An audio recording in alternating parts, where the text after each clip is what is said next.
प्यारे विद्यार्थियों, एक बार पुनः जीवी गुरुकुल चैनल पर आप सबका हृदय से स्वागत है। बिहार बोर्ड के कक्षा 12वीं के लिए यह पाठ अत्यंत महत्वपूर्ण है। हालांकि शैक्षणिक जगत में डीएलएड, बीएड और एमएड में भी जे कृष्णमूर्ति पाठ्यक्रम में है और बड़े ही रोचक तरीके से विद्यार्थीगण पढ़ते हैं।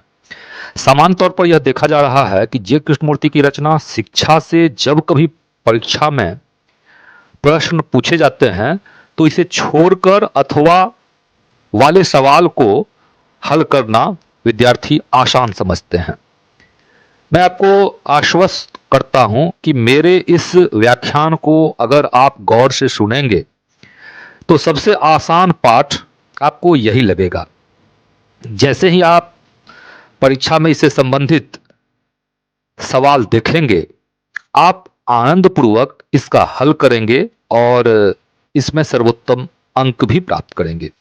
चूंकि पाठ गंभीर है, अतः इसे 4 वीडियो में विभाजित करने का मैंने प्रयास किया है। इससे पूर्व एक वीडियो में मैंने विषय वस्तु में आप सबको प्रवेश करा दिया था। इसका लिंक डिस्क्रिप्शन बॉक्स में नीचे दिया जा रहा है। इस वीडियो को देखने के बाद आप उसे भी अवश्य गौर से सुने। जाहिर है कि इससे आपका कॉन्सेप्ट क्लियर हो जाएगा।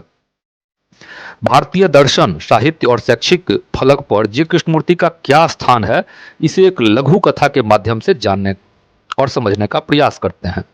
एक बार हिंदी के सबसे सुकुमार, सुकोमल और छायावादी कवि सुमित्रानंदन पंत आचार्य रजनीश के पास पहुंचे।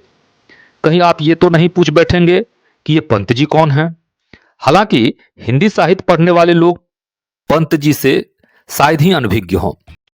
पंत जी का एक नवीन परिचय से आप सबको रूबरू कराना चाहूंगा।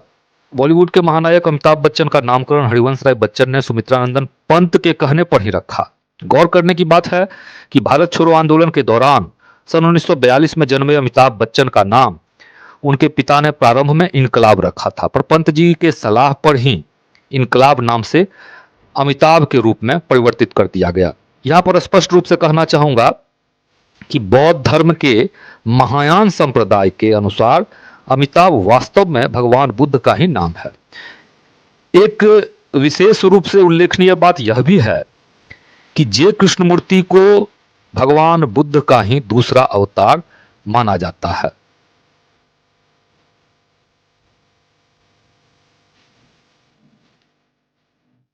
खैर, आचार्य रजनीश के पास जब पंत जी पहुंचे तब उन्होंने पूछा कि भारत के धर्माकाश में 12 सर्वश्रेष्ठ चमकते सितारे कौन कौन हैं? पंत जी के इस जटिल सवाल को सुनकर ओशो क्षण भर के लिए सोच में पड़ गए, पर उन्होंने अंततः भारत के 12 श्रेष्ठ मौलिक चिंतकों की सूची बना ही डाली। इस सूची पर विद्वान अपने अपने बौद्धिक सामर्थ्य के अनुसार पक्ष और विपक्ष में तर्क दे सकते हैं। अपनी अपनी बौद्धिक क्षमता के अनुसार सहमत और असहमत भी हो सकते हैं। आइए इस सूची पर सरसरी पर गंभीर नजर दौड़ाएं। कृष्ण, पतंजलि, बुद्ध, महावीर, नागार्जुन, शंकराचार्य, गोरखनाथ, कबीर, नानक, मीरा, रामकृष्ण और जे कृष्णमूर्ति इस सूची में शामिल हैं।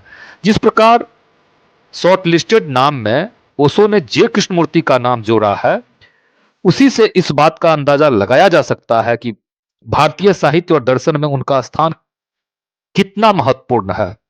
ओशो ने अपनी सूची में राम का नाम तो छोड़ दिया, पर जे कृष्णमूर्ति का नाम शामिल किया। वास्तव में दुनिया भर के शिक्षा शास्त्री इस बात पर एक मत हैं कि जे कृष्णमूर्ति भगवान बुद्ध के दूसरे अवतार हैं।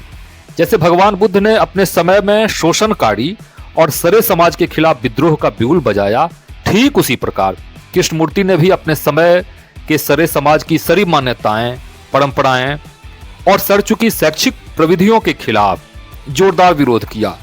भौतिक संसाधनों को बटोरने का एकमात्र लक्ष्य बन चुके आज की शिक्षा को कृष्णमूर्ति मानवता के लिए सबसे बड़ा खतरा बताते हैं।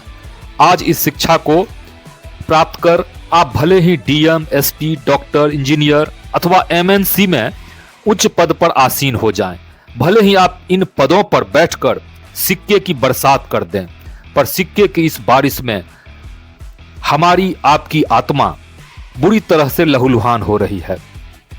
सफलता के 7वें आसमान पर बैठा व्यक्ति भी आज बुरी तरह से भयभीत है।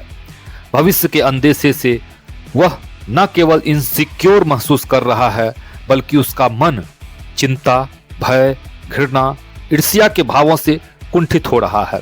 भविष्य के संभावित भय की कल्पना मानव मन को धीरे धीरे घुन की तरह खोखला करता नजर आ रहा है।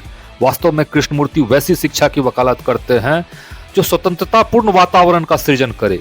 बच्चों की परवरिश भयग्रस्त वातावरण व भविष्य के अंदेशे के बीच नहीं होना चाहिए, क्योंकि जहां भय है वहां मेधा नहीं है। दुर्भाग्यवश आज जो व्यक्ति जितना ही शिक्षित है वह उतना ही भयग्रस्त है। भले ही किसी व्यक्ति की मासिक आय आज 5 लाख क्यों ना हो, इसके बाद भी वह असुरक्षा के भाव से बुरी तरह से ग्रसित है। ऐसे व्यक्ति ना तो अपने आप का कल्याण कर सकते और ना ही जगत का।